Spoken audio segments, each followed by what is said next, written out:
Assalamualaikum warahmatullahi wabarakatuh. Di video kali ini akan menjelaskan tentang media dan sumber belajar. Yang pertama, pengertian media. Kata media berasal dari kata Latin yang merupakan bentuk jamak dari kata medium. Secara harfiah, kata tersebut mempunyai arti perantara atau pengantar. Media merupakan alat perantara untuk menyampaikan pesan dari pengirim ke penerima pesan, yang tujuannya untuk menimbulkan rangsangan-rangsangan kemauan peserta didik untuk terjadinya proses belajar. Dan fungsi media dalam pembelajaran yaitu untuk memperjelas penyajian pesan agar tidak terlalu bersifat verbalisis, lalu mengatasi keterbatasan ruang, waktu, dan alat indera, dan juga mengatasi sifat pasif peserta didik. Yang selanjutnya, pengertian sumber belajar. Menurut EICT, sumber belajar adalah semua sumber, baik berupa data, orang, dan juga sesuatu yang dapat digunakan siswa dalam belajar, baik secara terpisah maupun terkombinasi sehingga mempermudah dalam pencapaian tujuan belajar.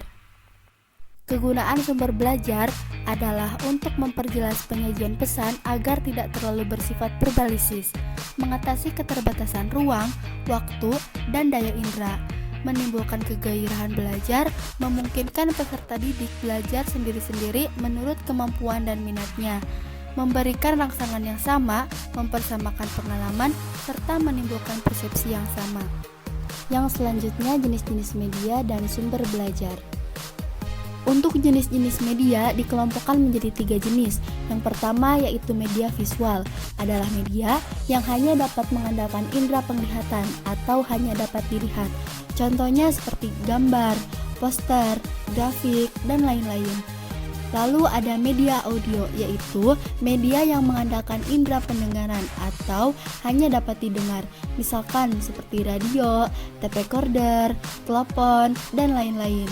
Terakhir ada media audiovisual, yaitu media yang mengandalkan indera penglihatan dan indera pendengaran atau dapat dilihat dan dapat didengar, misalnya seperti televisi, video, film, dan lain-lain.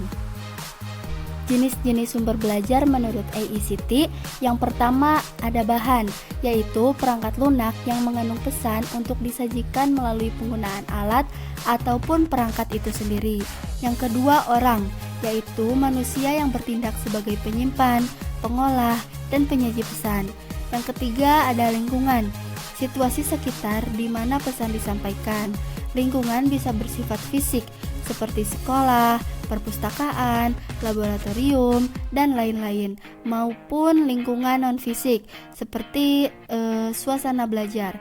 Yang keempat ada alat, yaitu perangkat keras yang digunakan untuk menyampaikan pesan yang tersampaikan dalam bahan. Kelima ada teknik, yaitu prosedur atau acuan yang disiapkan untuk menggunakan bahan, peralatan, orang, dan lingkungan untuk menyampaikan pesan. Terakhir ada pesan, yaitu informasi yang ditransmisikan oleh komponen lain dalam bentuk ide, fakta, pengertian, dan data. Kriteria pemilihan media dan sumber belajar. Dick dan Carey menyebutkan bahwa ada 4 faktor yang perlu dipertimbangkan dalam pemilihan media, yaitu yang pertama, ketersediaan sumber setempat. Artinya, bila media yang bersangkutan tidak terdapat pada sumber-sumber yang ada, maka harus dibeli atau dibuat sendiri. Yang kedua, apakah untuk membeli atau memproduksi sendiri tersebut ada dana, tenaga, dan fasilitasnya.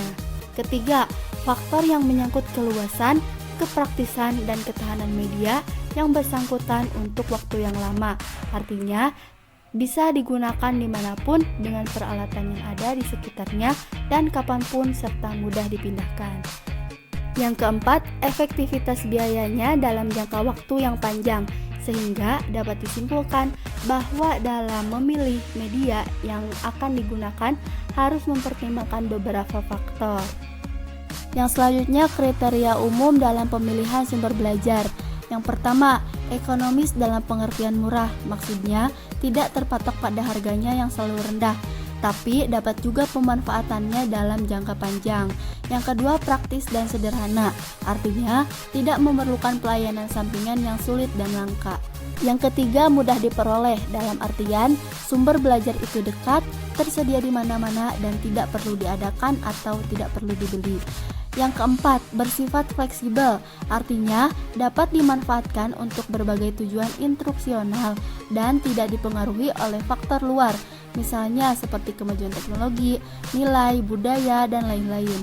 Yang keempat, komponen-komponennya sesuai dengan tujuan. Hal ini untuk menghindari hal-hal yang ada di luar kemampuan guru.